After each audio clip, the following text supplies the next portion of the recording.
Welcome to another episode of DD on the Spot. As always, I'm your host, Ryan Johnson. And if you've been a very long time listener, because I normally say if you've been a long time listener, you should recognize this guest.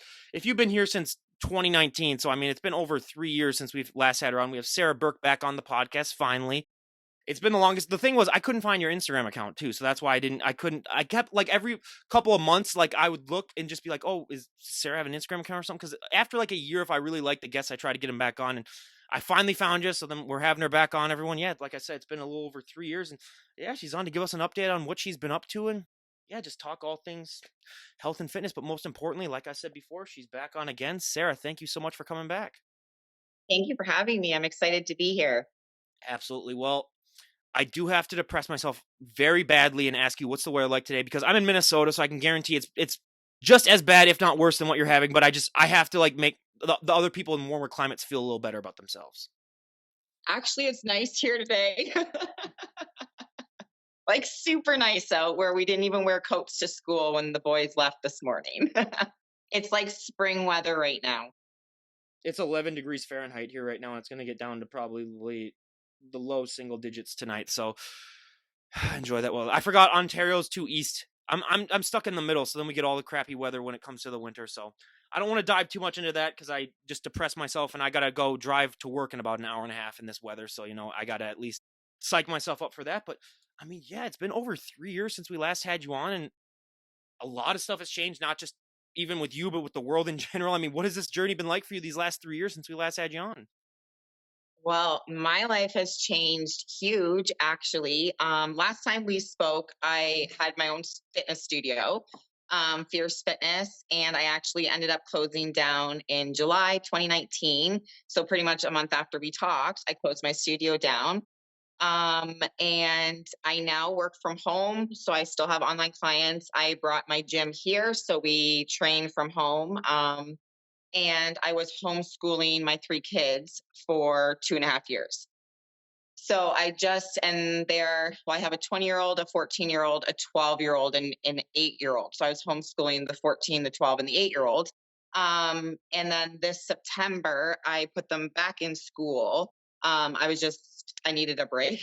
I was like, this is too much. And the mass BS was gone. So I was like, all right, you guys can go back to school.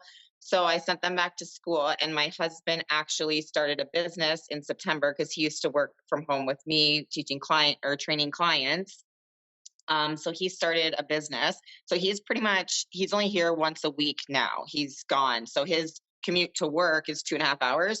So instead of him driving 5 hours a day, basically coming home, going to sleep, and then turning around, going back to work, he can just work the extra hours, make the extra money, and then go to the gym, whatever, and just take care of himself. So that's going to be probably a year doing that.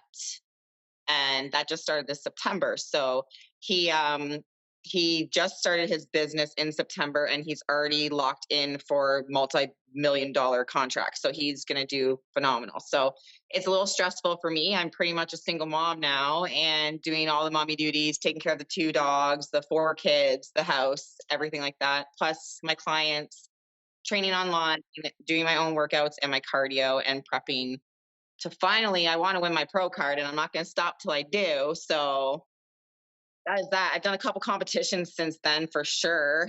There was a couple that were canceled. One was canceled 2 days out. So people flew in. Thankfully, I drove there, but people flew in for that competition. So there was their hotel fare, their airplane, everything they paid for. And then they found out as they're at the hotel that the show and venue was canceled. So that was probably the biggest kick in the face. I was pretty much on prep for an entire year because of each show that kept getting canceled. I just kept, okay, well, let's do the next one. Let's do the next one. And it was I think it was 54 weeks we ended up doing in total of prep. Yeah. Well, it seems like you're living a very carefree and easygoing life. So, I'm happy for that. No, I know. But that is incredible. So what was that first day like when your kids finally went back to school and you had this house all to yourself for at least a couple hours? It was really weird. I have even me and my husband, we have worked and lived together. Me and him started dating on and off in grade 5. So we've been together for freaking years. Um, so when he first left, me and him have been literally together, working together, living together since 2010, is when we opened the studio. So him being gone, the kids being gone, I was like, what do I do with myself? Like, I really don't know what to do with myself. So I literally probably cleaned my house a bunch of times. Everyone that comes here, they're like, "Your house is disgustingly clean," and I'm like, I don't know what to do with myself. But now I'm getting busier. I'm actually picking up more clients where before I didn't really want to take on clients because I was just focused on the kids, my training, and doing my prep. Where now I've mentally grown a lot where I used to get frustrated. I would even say like 5 years ago, I'd get frustrated and cry. Well, I honestly haven't cried. And this, say to people all the time, I'm like, it's weird because I can't cry. Like it's been a good 3 years. I just, even frustrated, upset, like nothing makes me cry. And I'm like, Not even during COVID? no, not. And that is when I became super strong and I learned to let things go. So I used to get frustrated with daily. So if I was planned to get up at 5 a.m. to do this, and this, and so didn't work out, then my whole day I'm like, well, this is ridiculous, blah, blah, blah. Now I can't do that. Where now I'm like, okay, I got up at 5, this and this didn't work out. I'm like, oh, well, we can make it work this way. So I'm always adapting now, where before I used to get frustrated and be like, oh, well, why am I even doing this? Now I'm just like, all right, well, let's do this. You want to test me? I'm going to test you. So mentally, I'm a lot stronger and um, I just don't care. Like, I can't say I don't care, but like, I care about a lot of things, but I don't care about the little stuff that's not going to matter tomorrow.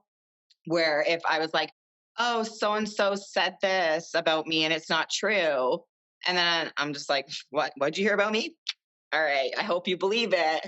Where it's just, it's also, people just get so upset about the littlest things and that let them ruin their entire day, where I'm just like, I don't care to be like that anymore. We choose our feelings, we choose our emotions, we choose how we want to be. And I'm always like, I choose to be happy. Yes, I'll be in a bad mood or whatever, and then I'm like, okay, why am I like this? I don't want to be like this. So then like put on some good music or make some yummy food that I like or something to go do a workout, anything to get me out of that slumpy feeling. What was your kids' PE class like having when they were homeschooled, having two parents that were bodybuilders? That must have been pretty intense.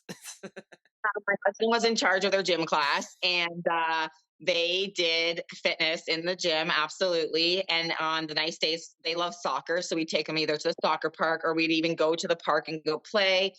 Sometimes we take the dogs out for a run somewhere.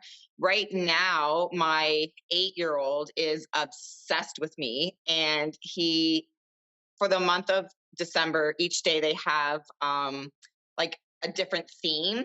So one was dressed like your teacher day. So I was like, okay, buddy, like, what do you want to wear? Do you want to borrow some of mommy's clothes? Because he has a female teacher. And he's like, no, I want to dress like you. And I was like, well, no, like you got to dress like your teacher. And he's like, but you were my teacher. He's like, I want to dress like you. I'm like, but nobody's going to see me at school. Yeah, but that's okay. I'll let them know. I'm like, okay. So again, today was twin day. And he goes, he wanted to dress like me. And I told him again, nobody's going to see this. We can't dress like twins. You need to dress like someone at school. So he comes home from school yesterday and he's like, Mommy, I told my teacher no one's going to see you. And she said, it's okay. You can still dress like you. I'm like, okay. So this morning we had to dress the same, but like he gets home from school and it's me and him. Like the other two go play their video games, do their homework, but me and him, we do reading, we do his spelling, we do his math, we're stretching. Where before he wasn't really wanting to be in the gym. Now he's like, can I come work out with you? And I'm like, as much as I want to say no, because I'm busy, absolutely, buddy, let's go. Because that's a good thing for him to want to be doing over video games or stupid sitting there watching TV, right? So even though I'm frustrated or tired or just not wanting to do that at the end of the day, I'm like, all right, let's go. So he's doing stretching every day. He does like it takes him a half hour to do, but we just do like 4 rounds and we do 15 to 20 reps. He does squats, burpees, sit ups, chin ups, and push ups. And we just do 3 or 4 rounds of that, whatever he feels like doing. And then we do our stretching and that's him done for the day. But he absolutely loves it. Well, I mean, talking about your training too, like you don't do really, I would say, like a typical bodybuilder workout. Like you combine so many different things. Like I've seen there's another lady that posts a lot about you and has photos. Like you guys do different workouts. So how has that impacted you? Because like I said, it's not a typical bodybuilder workout cycle, basically. So I've been bodybuilding since 2017, and I've always loved before that I was doing strong competitions and I was pulling trucks, and that's the kind of stuff I liked, heavy lifting. So then when I went into bodybuilding, it wasn't so much that, but I still kept my high intensity cardio. So I did like crazy cardio sessions instead of like just sprints on the treadmill. I would do the burpees and the chin ups and the pull ups and or the same as chin ups. The whatever, like running outside, whatever I could do, um, high interval trainings, where I finally have realized that has affected my body and it's not good. And I have scaled back to doing just steady state cardio. Mentally, that's very hard for me to do, especially because I have the gym here and I still have HIIT classes running that I used to participate in that I can no longer participate in. But since I stopped doing them, my legs have come in conditioned a lot better. So pretty much I was pushing my legs too much that I was making them work harder than they had to, and they weren't having enough rest time, and they weren't able to. It's so weird because they weren't defined, which I would think doing all that cardio, they'd be more defined, but it actually took away my muscle mass. So it's been hard for me not to do that, but it's been, I would say only 2 months, but it's been a huge difference in my legs, especially. And that's what I usually lack is my legs. They're usually too big because I'm quad dominant. So we are now pretty proportioned all around. And I just did a competition in November and I took home two first place. So yeah, so that was really exciting. It wasn't a pro show, which I normally only do the pro qualifying shows. So this one was just more a laid back show. I had a new coach. And we were only so I'm going to do the Toronto Pro Show in June, but before I did that I wanted to see what me and him could do together. And he doesn't know my body. He's never had a physique competitor, so I was his first physique competitor, and I'd say we friggin' crushed it because we took home two first, and my competition was good. Like those females that I went up against, they were jacked, and I thought for sure I would have got second place, but I got first in both, so I was super excited about that. So over the last 3 years, at least like size wise or condition, what is one other body part that you think that you've improved on the most other than your legs? My back, I would say. Everyone's always complimented me on my back and my chest. They always say I have like the nicest chest on stage. But definitely my back, we've gotten it wider so that my stomach looks smaller because I have a thick core and I forget what it's called. It begins with a D, but I just always say I have abdominal separation. So from my pregnancy, I didn't allow my stomach to go back and I just started working out like right away and pretty much throughout my whole entire pregnancy. So I actually have a hernia and I haven't gotten that fixed either. So like when I do like anything going back, you can see like my stomach would go up like this and like my hernia comes out where my abdominal is separated. It's like a mini So belly button, basically, or something like that. Yeah, and that I hate that. But we're working. I actually found a coach, and she's helping me bring that back together. So we're working on that because my stomach, I had issues with. I was just having like, no matter what I would eat, I would look really bloated. So I'm like, I don't know what's going on with me. We need to figure this out. And then I found out, well, you have a hernia, you have this, you have that. So we've been working on health and like internally and getting me back to like a regular cycle. Like I wasn't even getting my period anymore. So like we're back to figuring all of that out. And then my other coach too, like he was pushing a lot of like uh peds, so pharmaceuticals. He was pushing a lot of that. And I was just like, yeah, sure, I'll take whatever. Like, I want to win. I trust you. And then when I went to this new coach, he was like, he literally took me off of everything. And I was like on one thing. And I'm like, this is weird for me. Like, all these girls that I compete against, they're on stuff. Like, And he's like, no, he's like, you women do not need this in their body. And I was like, oh, okay. And it's coming off of everything now. My stomach has gone down so much. And I was just like, seriously, like, and I research stuff before I take it, but I don't research it. I just like read what it's for. And then I'm like, oh, yeah, I'll take this, but I don't care to research the side effects. So now I'm like, okay, we need to actually research things. So we're on a good page normally after my competition. So it's been 8 weeks since I competed. Normally, within the first week, I go right back up to my start weight. I don't ever stay small. And no matter what I try, reverse diet, everything, I'll follow it to a T. I jump right back up to like 167. And I'm usually on stage at like 137, is what I did the last two shows. So that's like 30 pounds I regain in a week. But I usually drop about 20 pounds my last 2 weeks because my body just holds on to it. Like until we completely deplete me of like water and everything, my body will hold on to it. So it's very frustrating checking in with coaches because I'm always like, just trust me, don't worry. Like this isn't what I actually will look like. It's all good. And I hate doing check-in photos because they always look awful. And I'm like, I swear to God, I don't look like that. So it's been hard mentally, but at the same time, learning and trusting the process and having this new coach and doing a different way has been amazing. My energy is amazing. I go to bed at like 1 o'clock. I'm up at 5. Like I don't sleep. Yeah. Like I even like looking at the time, I'm like, yeah, I should probably go to bed and then spend another 2 hours. I'm like, well, it's 1 o'clock. What? I should just stay up. I'm gonna be up at 5. So like I don't sleep a lot, but when I do sleep now, I get a good sleep. Where when I was trying to go to bed at 9:30 to get up at 4, I would toss and turn all night. I'd get up to go to the bathroom 4, 5, 6 times a day or a night. Like I just was not having a solid sleep. Where now I sleep for like 4 or 5 hours and I have a solid sleep. So I'm sleeping better. My stomach's better. Um, my skin's better. So like I don't even have any breakouts, even when it's like hormonal time. I don't get any things, maybe the odd thing. And I'm actually sitting at 157 pounds. So 10 pounds lighter than what my body usually sits at. And I still have a lot of muscle definition. And to be honest, I have been eating my meal plan, but I've been eating chocolate. I've been eating chips. I've been eating cookies. I bake almost every single day. So I'll have a snack here and there. So for me, if I was normally doing that, I would be like 180 pounds.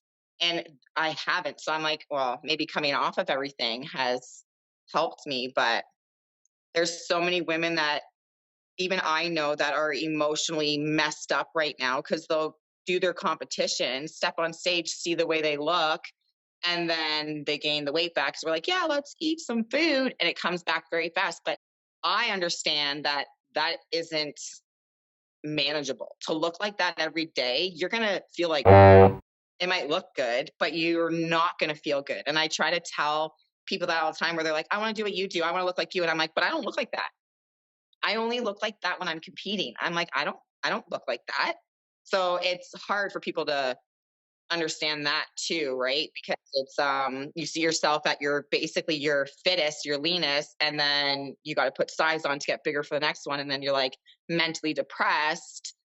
So watching female in this industry, I really want to help people more understand. So I've been doing a lot more I guess, posting about things. I've always been open with what I do and whatever. If someone asks me, I'll be like, yep, I take this or I do this or I don't do this. Because I don't want someone to come to me as a coach and be like, oh, I want to look like you and you only work out this and do this for cardio. I want that too. And I'm like, no, no, honey, I did it natural. And I was going up against these girls losing all the time. And then I found out from the girls that they're not natural. And I'm like, then how am I ever going to beat you guys? So people need to, if they are natural, they need to stick to like natural shows, which is what I should have been doing, not doing the CPA. But um, yeah, I don't know where I was going with that story, but yeah. Well, I just gotta say, are you just addicted to caffeine at this point? If you're only getting 4 hours of sleep a night and still this up and down, because you would have to literally just have an IV of caffeine dripping into me for me to even function. Funny that you said that. So with my new coach, he took me. Okay, I used to take energy burner, so it was like I dry scoop it and do my cardio, and then I'd send my kids, and I was like at 4 a.m. I'd send the boys off to school, Then I'd go train my client, and then I would work out. Well, before I worked out, I would take pre-workout to work out. And then at nighttime, I would take another dry scoop of my energy burner because I was doing another set of cardio. So 2 cardios a day. I do 2 energy burners and a pre-workout. So he took me off all of that because of my gut issues. And he's like, it's all got shit in it. He's like, even though it says it's fine, like there's shit in it that could be bothering you. He's like, let's just get you off of it. And I was like, dude, you don't understand what I take. I was taking caffeine pills. So 400 milligrams of caffeine a day and ephedrine. I was taking 16 milligrams of that a day. So when he took me off of everything, I was like, dude, like, how am I going to function? Like, you don't understand. Like, I have like, if anyone came and spent a day in my life, they'd be like, what the F? I can't do this. And so he took me off everything. He's like, drink black coffee. I'm like, ew, I do not like black coffee. I'm like, can I add some like crap to it? And he's like, no. So I found with this company that I take their products, they have this powder and it's flavors. So there's all different kinds of flavors. So I bought the chocolate banana and I add that to my my coffee. And I was like, wow, this is really, really, really good. So now I drink literally probably 4 or 5 coffees a day. And I need 2 seconds. I will be right back. Is that okay? Sorry, somebody was up. What kind of dogs do you have, first of all? I have 2 cane corsos. There's Oh, puppy. He will be a year in February. that thing's not even a year. That thing's wow. Holy crap. That's a big dog. Jesus. Wow. Yeah. We have a little Cavachon, so your dogs would step on our dog and probably kill it too. It's like a little 10-pound dog, but yeah. So they're gonna be on the podcast now because I'm making a compilation of all the times that animals are on the podcast. So it's like 45 minutes long already because like everyone has their dogs on. So I'm the biggest dog lover of all time though. I was the kid growing up that if I had to sleep over at a friend's house, I'd be playing with the dog for half the night, and then they'd be like, "Why aren't you playing with me?" And I was like, "Because you have a golden retriever. That's why I'm not playing with you." So it's just yeah. That's They're actually the same mom and dad. So we bought the first one, and the gray one will be 2 at the end of January, and he's 220 pounds. So he is the biggest dog out of all 4 of their litters. And then this one that I bought in February, he was the first black one they had out of the 4 litters. So I was like, well, I'll take him. He's bad. Like he's a good boy because he's smart, but he's bad. Like he will leave our backyard that's fenced in. He will climb up a tree to get over to the other fence. He will jump the fence. He'll go under the fence. There's a dog on either side of our house. He just goes over and plays with them. And then I have videos because we have like a surveillance camera around our house. Where like, this is him. He's coming up. Wow, that is a big Jesus. That's a huge dog. So he will leave, and I have video footage. She just comes to the front house and like sits at the front door waiting for me to let him in. I'm like, no, you can stay out there. You don't need to come in the house. But yeah, he's a little bugger. My brother's roommate has a boxer that like it's even bigger than your like I don't get how it's that big. It's like the Beast kind of if you've seen the Sandlot. That's the only thing I can equate to. Where like I've always told him I was like if they make a remake of that dog should be casting it where like I'm 6'3" and it stands on its hind legs and it's as tall as me when it comes up to it's weird and it's pushed me over 3 times. I've been sitting in chairs and then it gets to because it's like the friendliest dog ever, which is really weird for a dog that big. So it'll come up to me when I'm sitting down and it's pushed me over 3 times because it just like leans on me and I'm just like, dude, you weigh like 300 pounds. So yeah, that is came here, and at our front of our house we have on the closet sliding doors and they're glass. Well, she walked in the house and it took me 3 years. Literally, I've had these doors for maybe 2 months. I finally bought them after 3 years. So I'm like, man, these doors are expensive. So she comes here to pick up her son, and my big gray one comes running. Hi, baby. Comes running over, and he's a lover. Well, he likes to give hugs, and he will jump up. So he jumped up on her, pushed her into the door, shattered it. And I was like, oh my God, did you get cut? Thankfully, she was okay. But I now have one glass door. So, but he loves to give hugs. And I will like call him up like this. I'm like 5'3". I'll see if he'll do it. Here. Jeez. 5'3". And that's how big he is. Good God.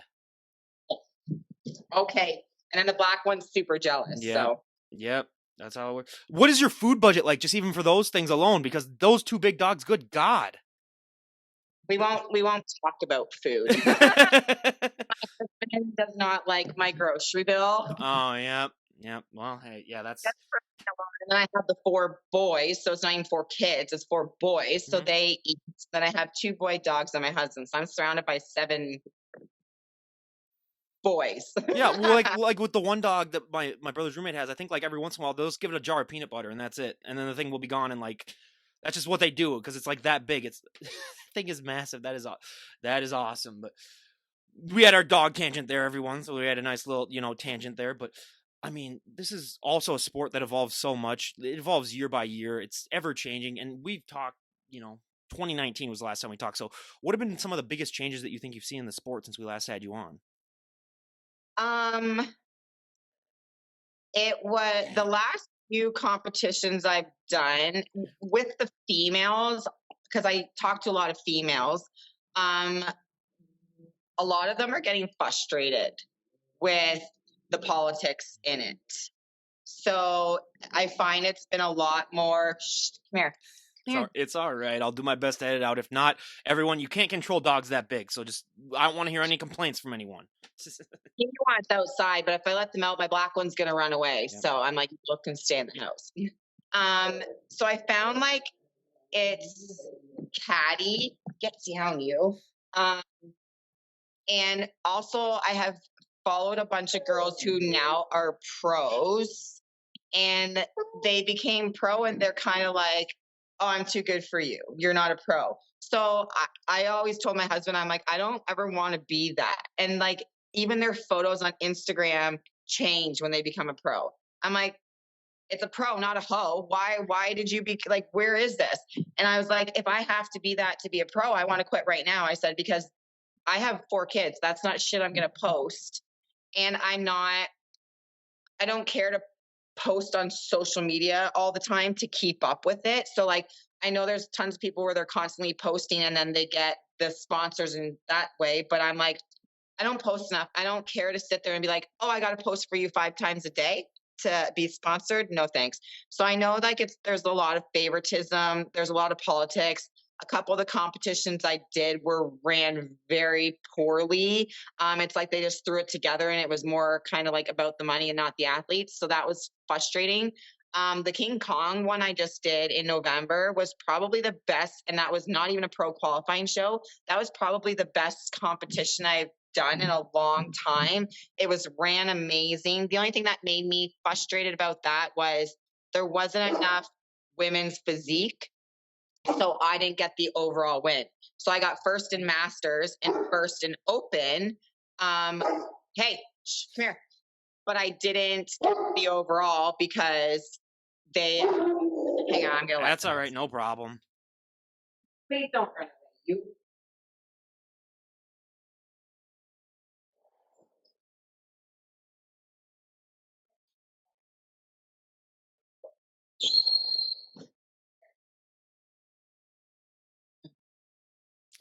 Hey, I always say at least they're not huskies because if someone I know has a husky on, they're about to come on. I always tell them they have to be outside because they will bark the entire. I had one where it was an hour-long podcast, which is a little bit longer than average, and that thing was going the entire time. So editing it took me like a month to edit it just because I dragged along because I was like I'm gonna wait. I have to be the happiest I've ever been to edit this podcast because it's just gonna frustrate me more than anything. So it wait for that. But no, it's not bad at all, like I said. But anyway, so I forgot what we were even on. Or you were talking about the girls being frustrated, yeah, and that all that stuff. Yeah, just it's just so the King Kong show, like I said, so I didn't get the overall win, which the only reason why I wanted to do the King Kong show was to do a mini prep with my new coach before we prepped for a pro qualifying show, since he hasn't had a physique competitor.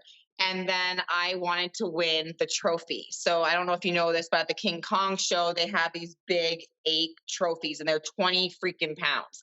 So I was like, I want that trophy. So in the end, I won, but there was only women's physique A. So there's an A division, a B, and a C. So we were all short. So we were all in the A division. So because I didn't get to go against anybody in the B, C, I didn't get the overall. I didn't get a trophy. So I was like so frustrated because I was like, this is the 3rd time this has happened to me at a competition that I've gone to win an overall, and they don't give it to me. And I'm like, seriously, I won. You're not going to give me the overall.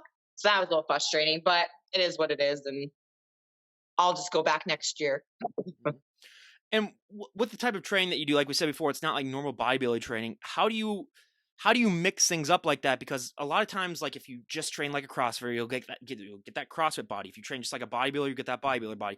It's a lot of times I've talked to people that try to mix things up. Like it's a science basically of getting things just right so that you don't develop like just that type A body or type B body. Yes. Well, I was doing both of the training. So pretty much the past, I would say, year, I've done just bodybuilding workouts. My cardio, I was still doing the CrossFit, whether we were doing snatches with dumbbells or whatever. But even that builds a big core. I was gonna say when you said your stomach was out, I was like, that explains it. The CrossFit, yeah. So Yes. And that was another thing that was in not in my favor. And I when I do core, I'm doing like heavy weight if I'm doing anything weighted, where my new coach, he's like, no, like you already have the core. He's like, you just need to keep it tight. So he's like, no weight, lightweight, breathe through it. So it's been the training to me, I would say has slowed down where I like, yeah, let's go. It's no, it's like watch my hit the timer and watch the 60-second rest and actually rest for the 60 seconds. That's hard. I'm used to being like, go, go, go. And I love supersets. So going from one thing to another. Well, I haven't had a bunch of those in a bit. So it's different. And sometimes I'm like, yeah, I really like this. And then other times I'm like training someone and I'm like, I wish I was working out with you right now. But I have to remember what my goals are and why I'm doing it, which helps because every time I get like that, I'm like, I want to do that. And I'm like, no, I don't, because it won't get me what I need. And that's taken me a long time to wrap my head around. And the one thing that just drives me the craziest about some of these guests that I have on is just the drive and the dedication that you guys have. Because for me, like I can't fathom that really. Because like you said, you're getting 4 hours of sleep. You still have that motivation, that drive. Where does that come from for you? Because that's the one thing that differentiates you from the general public. Is that the general public, if they were to be given your schedule, they would say probably f that and then walk away and not do anything. But you somehow find a way to get all this done. Where does that drive and that motivation come from for you? Do you think? Okay, so I don't know where it comes from, but what I think about when I don't want to train or I don't want to work out, there's days, and my gym is here at my house. So it's very convenient, but it's also inconvenient because sometimes if you're lacking motivation and I'm like, oh, all I got to do is go in the garage and go do it, right? Where I'm like, well, if I would go to a gym, I would feel like I would be more motivated because even though they're not watching, but there's people there watching. Where my gym, I'm there by myself. I train myself, I'm by myself, I work out by myself. Like my husband was sometimes in there helping me train, but now he's been gone too. So I do everything by myself. So the days I don't want to go in there, I take a little bit longer to get in there. But when I get in there, I'll just say to myself, I'm like, okay, well, even if you go in and do lighter weights, just go get it done. So once I start going in there, I start picking up light weights. I'm like, well, this is stupid. So then I'll actually go to my program. So basically, it's consistency. I don't always have motivation. I'm just consistent. I've never missed a workout. I've never missed a cardio session. I have been sicker than a dog with bronchial pneumonia twice through my preps. God, those are the worst workouts. Though I got to tell you, those are horrible. And I don't go to the doctors. Like I won't go unless I'm like literally on my deathbed. So I was just like, yeah, I'm good. I'm good. Meanwhile, I'd be fine one day. And then the next I'm literally like coughing and dying. And I'm like, I don't know what's going on, but I will still do my cardio, my workouts, everything. I've never missed one. Um, and then I've had teeth issues with my prep and I've had either a tooth chipped or a filling broke or a cavity needing fixed. And these are always like the week before I'm supposed to compete. And it's always at every single competition. So I've had actually 3 teeth pulled because they were supposed to be root canals done. And I was like, I'm not doing it, just pull them. So they were like my back teeth. So I really didn't care because you can't see them when I smile. But he's like, oh no, we'll do a root canal. I'm like, I'm not paying you $3,400. I'm like, it's $200, just pull it. So I've had a tooth pulled twice right before I was about to compete. Like the one time I showed up, my face was a little still swollen. Like so I've blended my food and drank my food down. Like, yeah. that I'm dedicated. A chipped tooth in Canada. If I were a betting man, I'd say, what, you got in a hockey fight or what happened? No, and it's all okay. 2 times I've chipped my tooth. I was chewing gum. Was it So just the I extra hard gum that you didn't know how hard it was? know it was the stupid Excel gum, and it has like Uh, little tiny pieces in it. Like it's like those little the gel things? Yeah. yes, that's what I've broken them on. When I was in elementary school, those were the worst things. Yeah, those were the things that, like, yeah, I hated those things. Yeah, those burst. Ugh, yeah. Yeah. I didn't know. I didn't even know they still made those. I thought that they. I haven't had one since, yeah, since probably like elementary school, and that was a while ago for me. But yeah, that is insane. Not anymore. And I used to use gum because um when I was hungry in between meals, I would just did it for something so I wasn't eating crap. I would just chew gum. Well, then I found out that it's not good for your teeth if you have fillings. And then I chipped my tooth and then I was like, yeah, it's all good. It wasn't the gum. And I did it again. I'm like, that was totally the gum that did it. So yeah. Well, and this is a question that I don't think I asked you last time, but like, let's be honest, you're not the average looking woman. If you were to walk out in public, now, luckily during the winter you can cover up a little bit, so you can hide a little bit. But like, there's a certain point where like you look like you're in shape. Like, there's a certain shape that you can get where it's like clothes can't hide it. But what has that been like for you, just sort of dealing with the public, because you become sort of like a mini celebrity, like I've always told people, and I've always just found it super fascinating where some people, like, they're able to adjust to it and other people are like, okay, this is still really weird. Where do you fall on that, and how do you deal with the fact that, like, yeah, you are going to draw people's attention?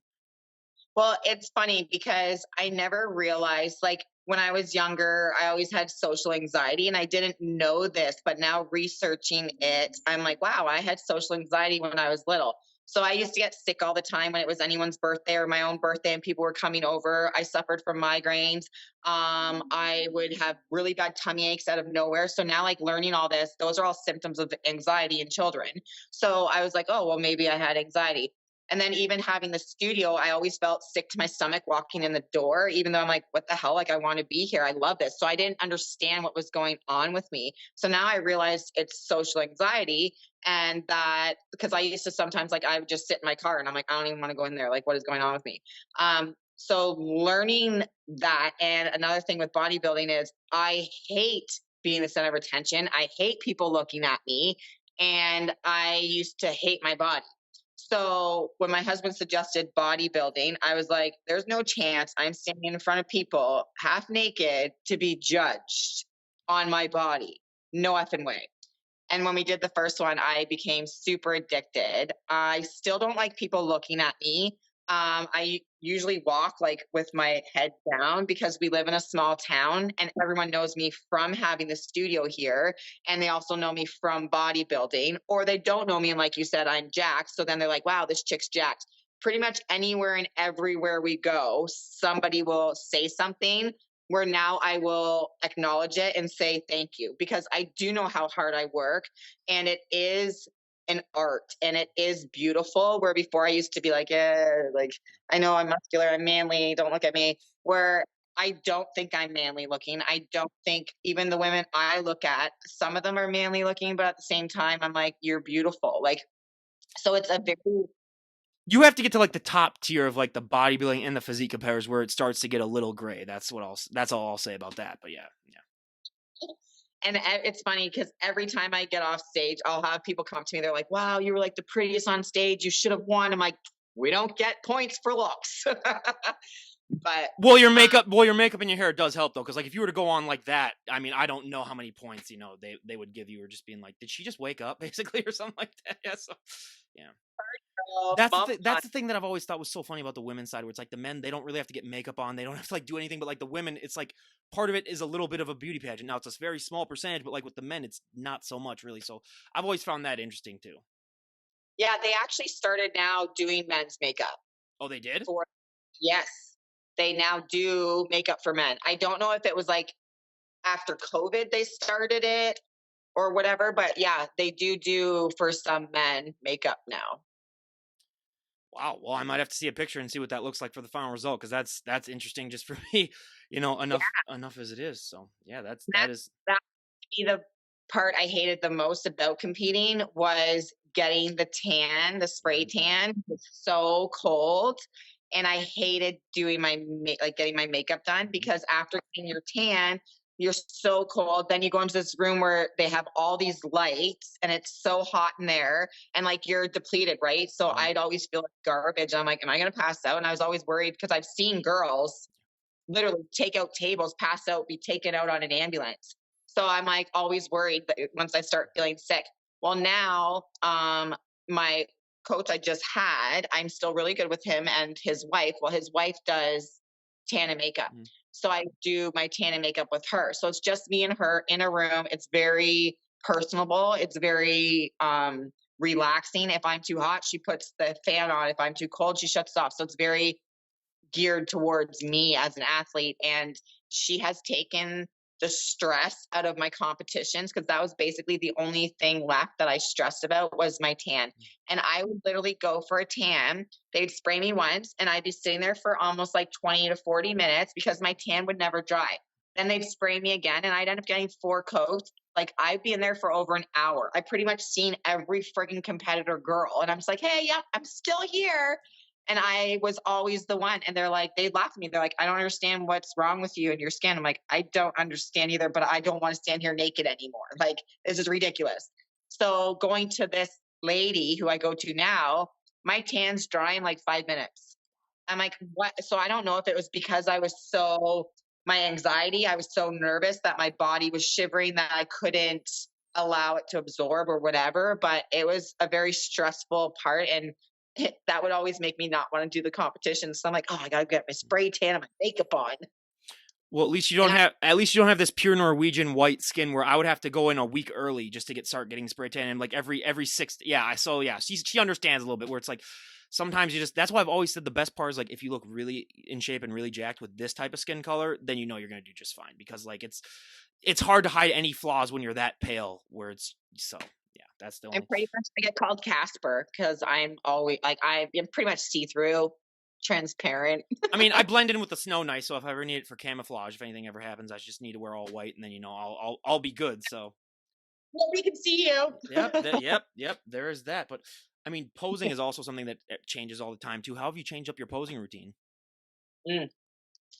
So my routine, I actually paid someone to do my 1 minute routine for me because that is stressful too.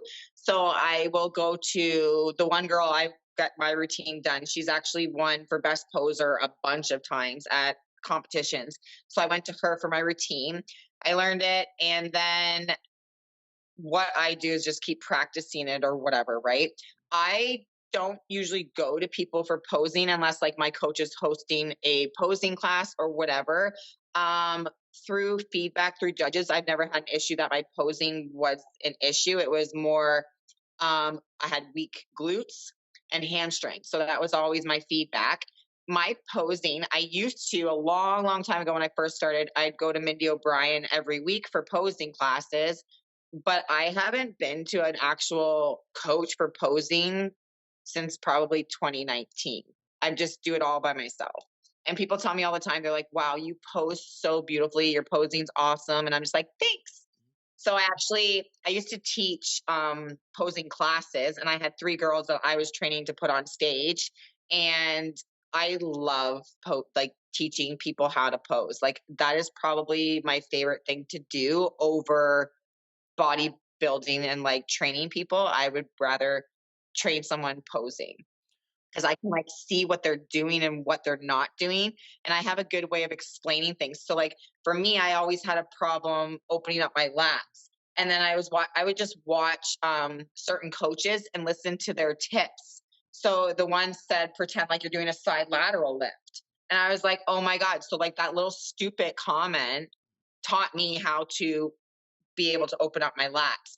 And then I was listening to another coach, and he said, when you're trying to get your hamstrings to pull, because people used to always tell me to grip with my toes and like pull with my toes. So I would do that, and I could never hit my hamstrings. Well, I was listening to this one coach, and he said, when you're doing it, pretend you're doing a hamstring curl. And I was like, huh. So now I pretty much hit it like I'm going to do a hamstring curl and I can get them to pop. Where before I was like curling my toes like they were saying and nothing was working. So it's just learning and listening to tips. And done pretty good with my posing. I do want to pose with Kenny Walsh. I want to book with him or Rachel. I forget her last name. It begins with an I. Daniels? Yes. Yes. I want to pose with her too. Those two are I want a posing session with them eventually before I get whatever, or even after my program. I don't care, but I want to pose with those two. And even Rachel, I think Kenny, no, yeah, Kenny is her posing I coach. think I Yeah. think so. Yeah. I'm I, not 100%, but I think so. But being that you do also teach posing, what would you say is the biggest struggle that the average person has when it comes to posing? um, I would say a lot of females don't understand how to relax while flexing. So a lot of people are like with their shoulders and stuff because they're trying to flex all their muscles, but like it's not. It's just hit it and fall into it more thing. Where I used to be a Zumba instructor, so the posing came very easy to me, like learning routines and hitting everything and remembering everything. It comes very natural to me, which is weird because if you would be like, "Oh, she's a good dancer" or something, I'd be like, like no, unless there's like a routine to follow. I can do a good routine, but I couldn't go in a club and dance. I'd be like, I'll just stand in the corner over here.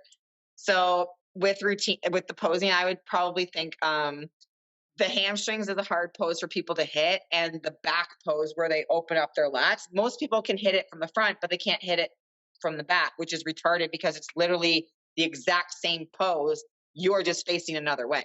But people are like, I don't get what I'm doing. I'm like, you're doing your front pose but backwards. Like so that, and lots of people struggle with hitting the back pose.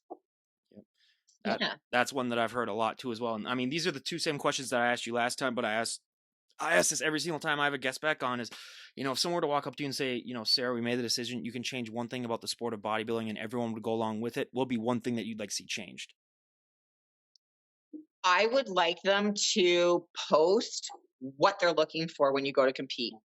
So, if you're competing and they're like, we're looking for so and so from Olympia, this type of body for the wellness, or this type of body for physique, whatever, because we never know what they're looking for. Each judge has their own view of what they want to see win, and they're all different.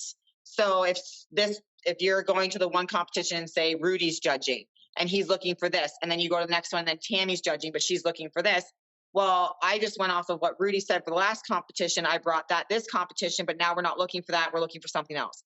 So that is very frustrating because you never know what they're looking for, and you're trying your hardest and you're like, okay, well, I'm bringing in my glutes, I'm bringing in my hamstrings. And then the next one's like, well, your back's too small. So like, I wish we just knew, okay, we want you to look like this. This is the body type we're looking for, is this person. And if they would announce at the beginning of like the competition, okay, here's the Toronto Pro Show, and this is who we're looking for, blah, blah, blah, blah, blah, blah, blah. And they tell you to try to look like the person that's winning Olympia in your division. But I've seen people like my one girlfriend, Darlene Tran, she just won first at the Toronto Pro Show that she just did, but she's usually like just missing it every time. And they keep telling her, bring in a better condition.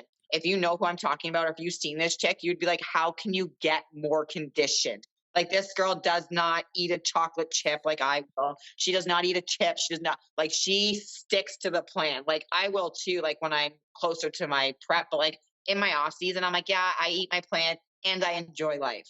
Where she's like, I eat my plan only until my coach says go eat something else.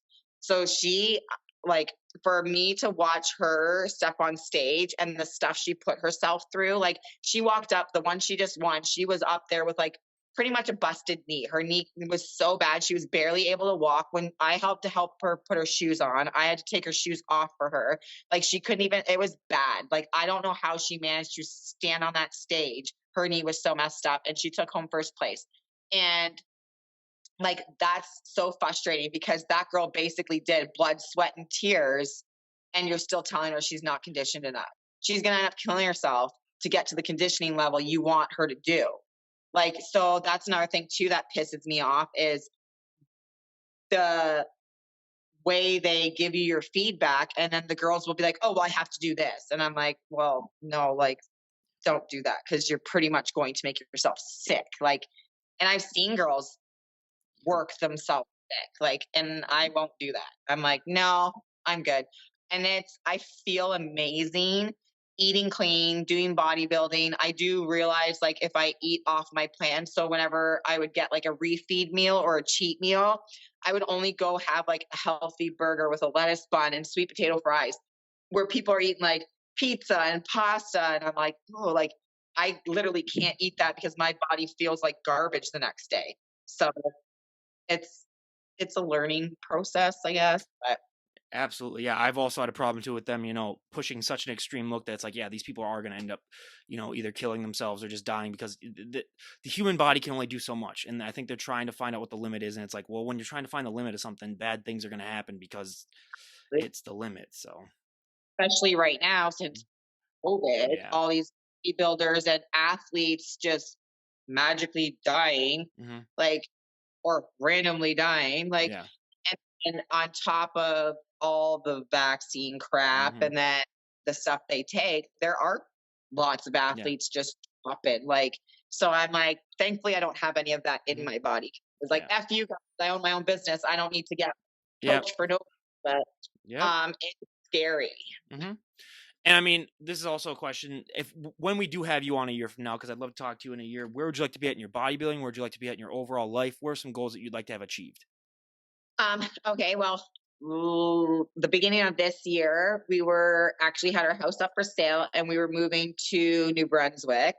That actually all fell through. Like we actually purchased the house and everything, put a down deposit on it. Like, yeah. So it all ended up falling through. And then my husband opened the business in September. So he's like, well, let's just push things off a bit. So we were moving that literally like everything in my house is still packed because I'm just like, no, I'm not unpacking it because I'm still leaving. I don't have a couch in my living room. I have a Stairmaster and a spin bike. So if you want to watch TV, you're either taking the stairs or sitting on a spin bike. Like even right now, I'm sitting at my little kitchen table, which isn't even my kitchen table, it's my table because I've sold it. Like my beds, I've sold everything. We have mattresses. Like literally, I have no furniture in my house, and I'm so determined to move.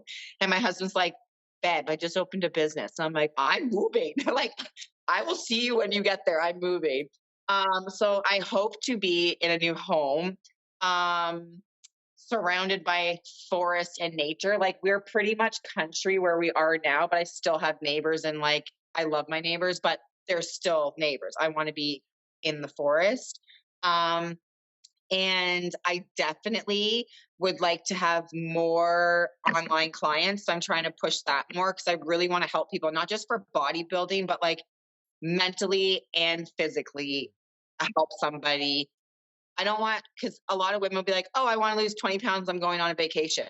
I don't want you as a client because your 20 pounds you're going to work hard for to lose, you're going to gain it all back on that vacation because you're not losing it for the right reasons.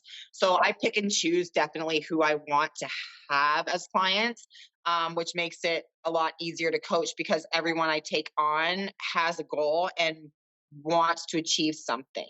So I want to be able to help people. I would say more the mental part of understanding the yo-yoing of the diet. So most people they don't get to the root cause of their weight gain. So I really want to help people understand that there's a root cause of to why you're gaining weight and not just like, oh, the cleaning is going to fix it. So I want to help people. So I don't know if I'd like more do like a therapy type thing, like something like that. But I love helping people. And I definitely want my pro card by the time we talk next because I should have already had it. That's what everyone says to me. They're like, "Oh, you're a pro. Like you definitely have your pro card, right?" And I was like, "No, I don't." And everybody says that to me. So I know it's just a matter of time. I will definitely achieve it. So hopefully I have a new house and I have maybe I guess a new career type thing and my bodybuilding pro card. Well, I've been writing all that down, so I'm gonna hold her to it when she comes back on. I'm gonna ask her. I've done that to other guests too. I've said, "You said you're gonna have all this, so let's see if it really came to be." But Sarah, I cannot thank you enough for coming back on the podcast and sharing your journey with us. It was great talking to you, and I cannot wait to see the progress that you've had next year. And I honestly, yeah, like when she said she didn't have her pro card, I've been like, how is that even possible? So she better have her pro card, everyone. If the judges, I don't know what's wrong with the judges if she doesn't. But again, thank you so much for coming back on. I really appreciate it. Thank you for having me. Sorry it took so long. No worries at all. This is not a problem at all. Believe me, when it comes to cash cancellations, you're not even cracking the top 20 for the worst ones. So it's totally fine. But again, everyone, this is Ryan Johnson, DD on the spot, signing off. Have a great day, everyone.